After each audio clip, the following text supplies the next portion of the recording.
Hi everyone, আসসালামু আলাইকুম। আশা করছি আপনারা সবাই অনেক ভালো আছেন। আমরাও আলহামদুলিল্লাহ সবাই ভালো আছি। আজকে আমি আপনাদের সাথে একদম ছোট একটা ভিডিও শেয়ার করলাম সকাল থেকে রাত পর্যন্ত। আর বিকেলের দিকে না, সন্ধ্যার পরে একটু বের হয়েছিলাম, সেটাও শেয়ার করেছি আপনাদের সাথে। তো আশা করছি আমার আজকের এই ভিডিওটা আপনাদের কাছে ভালো লাগবে। আর এখন হচ্ছে আমি আমার জন্য সকালের নাস্তাটা রেডি করে নিচ্ছি।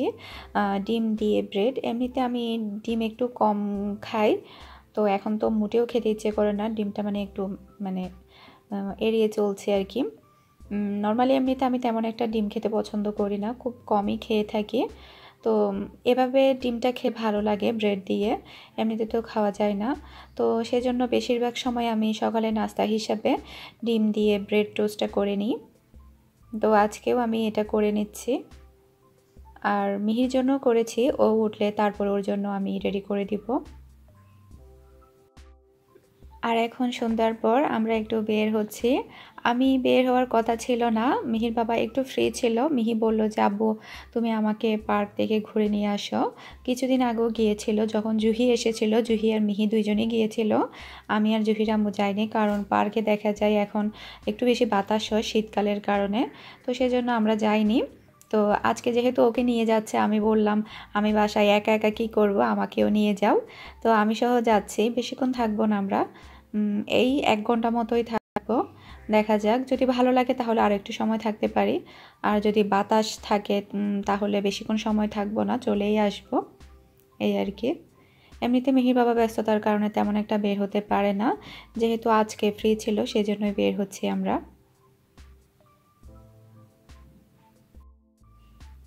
আর আমাদের বাসা থেকে পার্কটা একদমই কাছে, খুব বেশি দূরে না, যেতে 2-3 মিনিটের সময় লাগবে এরকম আর কি, একদমই কাছে। তো আশা করছি আমার আজকের ভিডিওটা আপনাদের কাছে ভালো লাগবে। আর আমার ভিডিও যদি আপনাদের কাছে ভালো লেগে থাকে, যারা এখনও আমার চ্যানেলটি সাবস্ক্রাইব করেননি, প্লিজ আমার চ্যানেলটি সাবস্ক্রাইব করে নেবেন। আর ভিডিওর মধ্যে একটা লাইক দিতে একদমই ভুলবেন না। আর ওখান থেকে এসে আমার আবার রাতের রান্না করতে হবে। আমি আজকে দুপুরে রান্না করিনি, তো রাতের দিকে রান্না করতে হবে। দেখা যাক ওখান থেকে এসে কি রান্না করি। এখানে আবার একটা জিনিস সুবিধা, নিচে আবার রেস্টুরেন্ট আছে।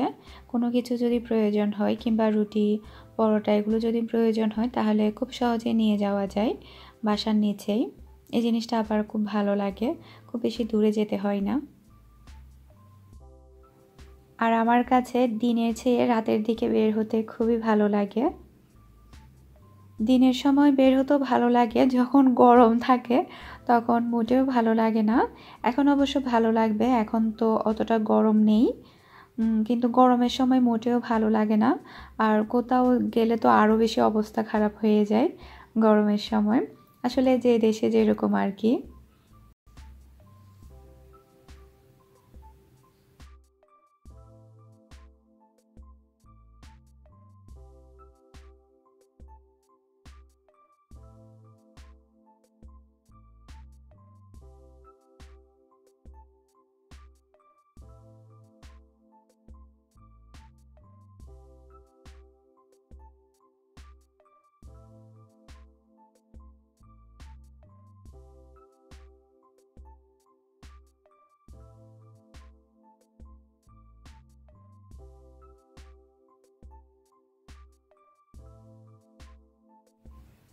আমি এই পার্কের মধ্যে এই প্রথমেই আসলাম, এর আগে কখনো আসিনি। মোটামুটি ভালো ছিল, খারাপ ছিল না, আবার খুব বেশি যে ভালো ছিল তা না। বাচ্চাদের একটু খেলার প্লেসটা একটু কম ছিল বিশেষ করে। আর রাতের দিকে পার্কে তেমন একটা লাইটিং থাকে না, যার কারণে একটু অন্ধকার অন্ধকার মনে হচ্ছে। আর এখানে সাগর পাড়ও আছে, তো আমরা প্রথমে ওদিকেই যাব। মিহির বাবা বলছে ওদিকে নাকি প্রচুর মানুষ থাকে, এই সাইডে নাকি একটু কম থাকে। সাগরের ওই সাইডে যেতে হলে প্রায় অনেকটা হেঁটেই যেতে হয়, প্রায় অনেকক্ষণ পর্যন্ত হেঁটে তারপর আমরা গিয়েছিলাম। আবার এই সাইডে একটা লেকের মতো আছে, এখানে আবার দিনে যদি ছবি তোলা হয় বেশ ভালো লাগবে। রাতের দিকে ছবি তুলে কোনো লাভ নেই, কিছুই দেখা যায় না। তো আমরা হেঁটে হেঁটে এখন ওই সাইডে যাচ্ছি। ওখানে নাকি সামনে বিশাল জায়গা আছে বসার মতো, আর ওখানেই প্রচুর মানুষ, সবাই ওদিকেই যাচ্ছে। আমি প্রথমে যেতে চাইনি সাগর পার শুনে। ও বলছে তুমি যেটা চিন্তা করছো সেটা না, সাগর অনেক দূরে, এটা আমি সামনের দিকে নিয়ে যাচ্ছি তোমাকে, মানে সাগর এক সাইডে, আবার আবার সাগর পাড়ের সামনে বসার জায়গাটা এক সাইডে। আমরা এখন ওই জায়গাতে চলে আসলাম। এখানে দেখলাম প্রচুর মানুষ আর খেলাধুলাও করছে, খেলার মাঠও আছে। আর সাগর তো একটু দূরে, জাস্ট একটু হালকা হালকা সাগরের গর্জন আসছিল। তো এখানে আমরা কোনো একটা জায়গায় বসবো। আর এখানে একটু পরে বসার পরে যেটা হয়েছে, প্রচুর বাতাস হচ্ছিল, আমার ঠান্ডা লাগছিল। আমরা বেশিক্ষণ বসিনি, জাস্ট 20 থেকে 25 মিনিটের মতো বসেছিলাম। এরপর আমরা বাসায় চলে গিয়েছি। আর এমনিতে দেখতে খুবই ভালো লাগছিল রাতের দিকে খেজুর গাছগুলো। আর প্রচুর মানুষ এসেছিল, বেশিরভাগ অ্যারাবিয়ানরাই এখানে থাকে পার্কগুলোতে। কিন্তু বাতাস হচ্ছিল যার কারণে তেমন ভালো লাগেনি, ঠান্ডা লাগছিল আমার। এখন আমরা বাসার মধ্যে চলে এসেছি। আমরা প্রায় 8:30টার দিকে চলে এসেছি। 9টা পর্যন্ত থাকার প্ল্যান ছিল, তারপরও থাকিনি, কারণ বাতাস হচ্ছিল, ঠান্ডা লাগছিল আমার। মিহি তো সোয়েটার পরেছে, আমি তো বোরকা পরেছি, তারপরও ঠান্ডা লাগছিল, বাতাস হচ্ছিল ভালোই। যেহেতু সাগর পাড় সেজন্য বাতাসটা একটু বেশি হচ্ছিল। তো ওখান থেকে এসে আমি একটু রেস্ট নিয়েছিলাম। তো ভাবলাম রাতে কি রান্না করা যায়, চিন্তা করলাম একটু অল্প স্বল্পর মধ্যে কিছু একটা করি। ডাল রান্না করে ফেলেছি অলরেডি, এখন আমি বেগুন ভর্তা করব, তারপরে হচ্ছে ডিম ভাজি করব। তো চিন্তা করলাম এগুলো দিয়ে রাতের খাবারটা খেয়ে নিই, আর রাতে বেশি ঝামেলা করব না। কালকে দুপুরে আল্লাহ তাআলা বাঁচিয়ে রাখলে তাহলে কিছু একটা রান্না করব। তো রাতের জন্য খুবই সিম্পলভাবে আয়োজন করছি। বেগুনগুলোকে আমি একটু ছেঁকে নিচ্ছি। আর বেগুনগুলো একটু ছোট ছোট, বেগুন ভর্তার জন্য নর্মালি অনেক বড় বড় বেগুন থাকে। তো আমার বাসায় যেগুলো ছিল সেগুলো দিয়েই আমি করে নিচ্ছি। আর এই টাইপের ছোট ছোট বেগুন দিয়ে বেগুন ভর্তা করলে অনেক ভালো লাগে আমার কাছে, একদম কচি কচি থাকে।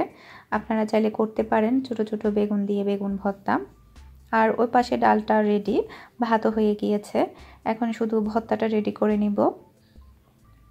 আর ডিমটা বলেছে মিহির বাবাই ভাজি করবে, কারণ ওর হাতের ডিম ভাজি অনেক মজার হয়। এখন মিহির বাবা ডিম ভাজিটা করে নিচ্ছে।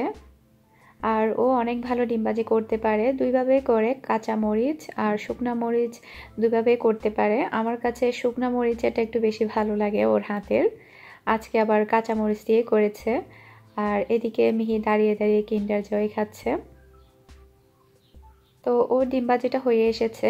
আর এদিকে আমি ভর্তার জন্য সব কিছু রেডি করে নিয়েছি, জাস্ট এখন আমি ভর্তাটা করে নেব আর কি।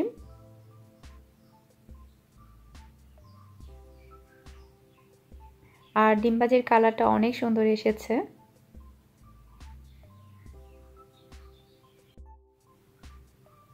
এখন আমি ভর্তাটা রেডি করে নিচ্ছি। আর মিহির বাবা এদিকে ভাত রেডি করছে, সব কিছু নিয়ে যাচ্ছে, প্লেট নিয়ে যাচ্ছে। আসলে ও আমাকে এখন অনেক হেল্প করে, যা পারে আর কি, টুকিটাকি। বেশিরভাগ তো আমিই করি, তো যেটা পারে ও করে। তো এটা অনেক ভালো একটা দিক। আগে তো তেমন একটা ওকে রান্না করে দেখাই যেত না, তো ইদানিং আপনারা ঘন ঘন মিহির বাবাকে রান্না করে দেখতে পাচ্ছেন। তো এভাবে যদি একটু টুকটাক হেল্প করে তাহলে অনেক সময় ভালো লাগে। দেখা যায় সব সময় আসলে কাজ করতে ইচ্ছে করে না, অনেক সময় আবার খারাপও লাগে। এমনিতে আলহামদুলিল্লাহ আমি ভালো আছি, সব কাজ করতে পারছি আপনাদের সবার দোয়ায়। আপনারা সবাই দোয়া করবেন। আর দেখা যায় মাঝে মধ্যে খুবই খারাপ লাগে, তখন হাঁড়ি পাতিল অনেক বেশি জমে যায়। ও আমাকে প্রায় 2বার ধুয়ে দিয়েছিল সবগুলো হাঁড়ি পাতিল আর প্লেট বাটি সবগুলো, প্রচুর। তখন আমার কাছে অনেক ভালো লেগেছে, কারণ ওই সময়টাতে ওই হেল্পটা আমার জন্য অনেক উপকারী ছিল। কারণ ও যদি ওগুলো ক্লিন না করতো তাহলে কষ্ট করে হলো আমাকে ক্লিন করতে হতো, কারণ রান্নাঘরটা একদম নোংরা হয়ে থাকতো না হলে। তো প্রথমে আমি বেগুনটাকে একটু ম্যাশ করে নিলাম, তারপরে হাতে আমি আবার গ্লাভস পরেছি, কারণ কাঁচামরিচগুলো তো ঝাল, মাখলে তখন আবার হাত জ্বলবে সেজন্য। আর ভর্তাটা অনেক ভালো হয়েছিল, দুপুরে খেলে আরও বেশি ভালো লাগতো, রাতের চেয়ে দুপুরে ভর্তা খেলে ভালো লাগে বেশি।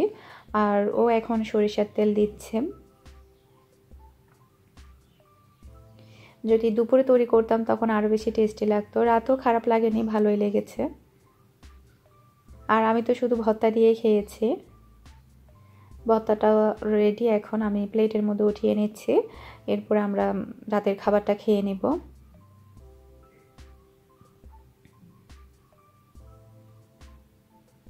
এই যে দেখুন, অনেক অনেক ভালো লেগেছিল। আর আমি পেঁয়াজটাও একটু বেশি দিয়েছি। আমার কাছে ভর্তার মধ্যে পেঁয়াজটা একটু বেশি দিলে ঝাঁঝ ঝাঁঝ অনেক বেশি ভালো লাগে। তো যে কয়েকটা প্লেট বাটি হয়েছে সেগুলো আমি এখন ক্লিন করে নেব, জমিয়ে রাখবো না। তারপরে আমি রাতের খাবারটা খেতে চলে যাব। আজকে আপনাদের সাথে খুবই ছোট একটা ভিডিও শেয়ার